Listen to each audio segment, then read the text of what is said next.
we've been hiding something for a while that we can't hide anymore. Or maybe to be more specific, Becky can't hide it anymore. If you can't guess by now, we're having another baby. Yes. And we wanted to share that with you because we're super excited. We are very excited about it.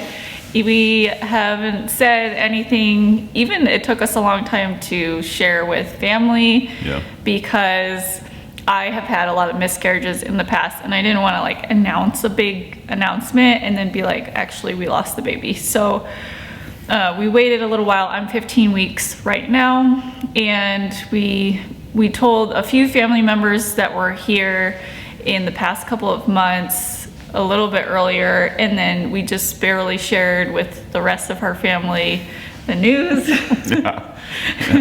So they were all kind of shocked because there's a big gap between Noelle, who is 8, and this new baby. Future baby, new baby. Yeah. And the kids, when we told them, they were a lot more excited about it than I thought they would be. There were some I was like, they're not going to be happy about this, and one more kid. But they're super excited. They were very excited. Yeah. They did not believe us. We did when Cameron's parents were here. They stayed with us for about a month, and I felt like I was very sick. Yeah. And so I felt like I couldn't hide it, and that we needed to tell them a little bit earlier so that they wouldn't think anything else was going on or wrong. Yeah. And so the way we announced it was we did a Kahoot game, and it was just all questions about the family. And then the last question was, who in the room has a birthday in June? And nobody in our family does, and so they were all looking around, and and then the last option was baby number 5, and my mom went ballistic. So that was pretty fun. Yeah. Who in this room has a birthday in June? Wait, what? No. Oh no, it's baby number 5. Ah. What? What? We're having a baby!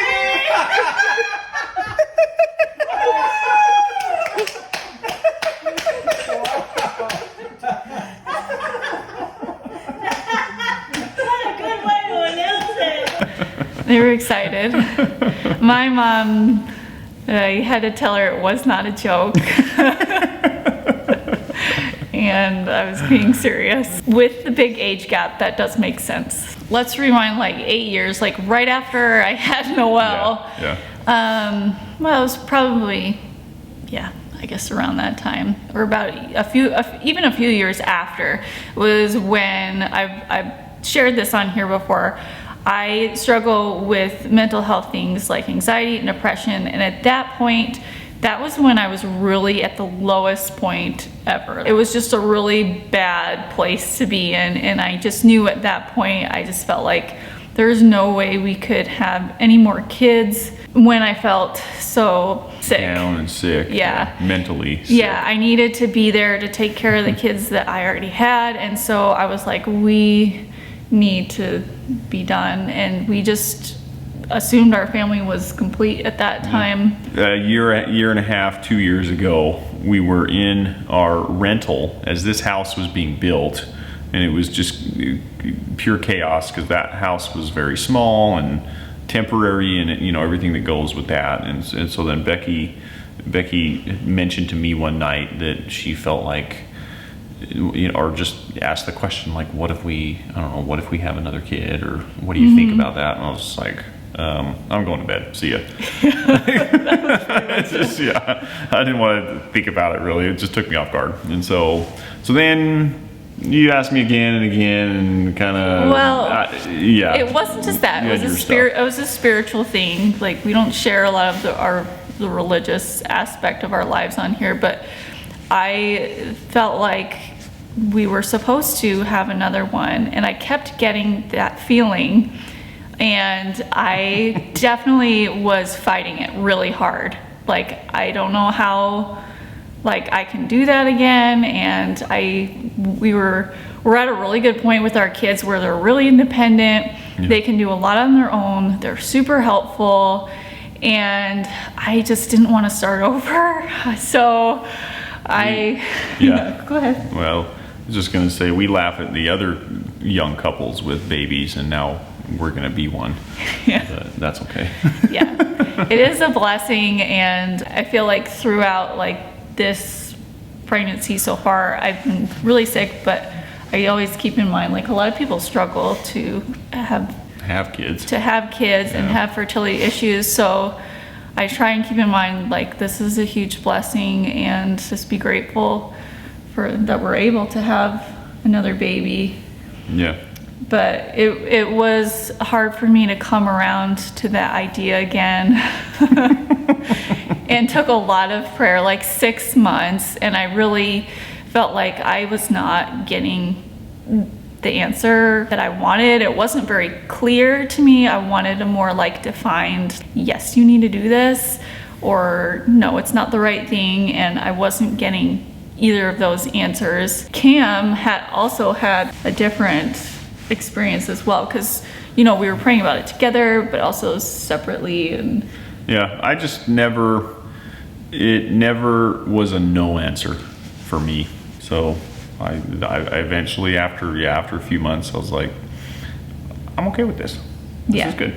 Yeah, like, and if you are, I'm good. Yeah. And vice versa. So yeah, he came to me and he's like, I think I'm warming up to the idea, and I think I would like to have another one. And I was like, okay, I'm not ready yet. Yeah. I don't know. I just not sure.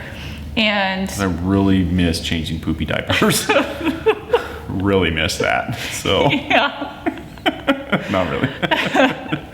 Well, it ended up that the answer that I got was just to have faith and move forward. And so that is what we did.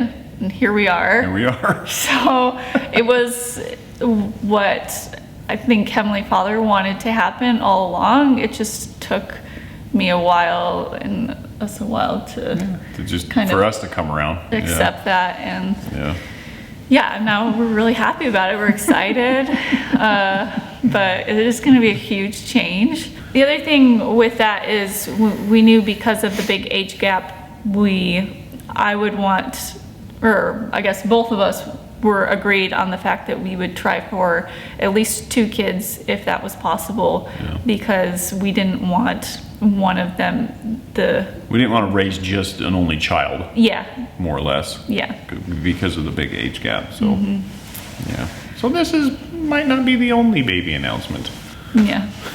We'll or see. It might not be the last. We'll see. We're not sure what the future holds, or Yeah. if that, like maybe that wouldn't happen, but Yeah, we'll figure it out. I get hit by a bus tomorrow. oh, stop. I'm sorry. Gosh. Don't say that. I'm not going to drive around any buses.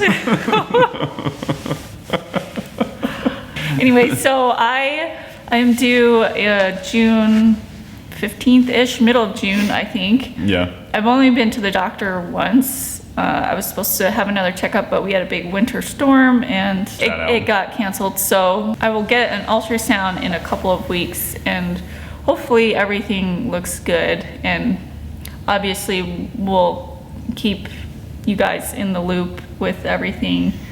Yeah. Hopefully it's all healthy and good, but So next spring is going to be fun because Becky's really not supposed to lift anything above, 20 pounds? They said 35 pounds. Yeah, 35. So that's pretty much anything that she does outside. Yeah. So we're trying to do a whole lot of winter prep right now, so that minimizes the extra effort she has to do. You'll still get out and like plant and do like hopefully just the bare minimum, because you're gonna want to get out, but you're also not gonna want to get out. So. I just been more tired. I'm sort of getting past the sickness part, but I'm really tired. And yeah, I mean, just like the majority of what I do in the garden is pretty like heavy lifting, a lot of shoveling, just like hard work. Yeah. And at this point, I'm still pretty good doing all of those things, even though I'm not supposed to lift heavy things. I've been pretty good. But I just really want to get the majority of that hard stuff all that prep work done before I'm like 8 or 9 months pregnant, and I really can't even bend over or do a whole lot. I'm just gonna have to plant and maintain. I'm still planning on going forward with the garden, but I don't know how much I'm going to be able to do, and I'm trying not to overwhelm myself, so I'm definitely gonna scale back from what I did last year, plant more cover crops because it's gonna enrich the soil, keep the soil covered, not allow weeds to grow in areas, so that I can just keep focus on a few smaller areas in the garden, and then kind of hopefully get back into it as I feel better and more able to later this year or next year. I don't really know. I don't really know. I'm just kind of taking it one day at a time. One good thing though, my paternity benefits at work were just expanded greatly. I get 12 weeks of parental leave now, which is much better than it's been in the past. I barely got any with our other kids, and so this is going to be a nice blessing for us that I'll be here to help and assist where Becky can't, because she's going to be so tied up in the house. So. Yes, that will be really nice. And it'll be fun to be here too. So that's pretty much what we have. So that's our news. Yeah. And now everybody knows I feel like I can actually show like the bottom half of my body in a video. I'm the father. I have to put that in there. I am the father. Okay, we're done.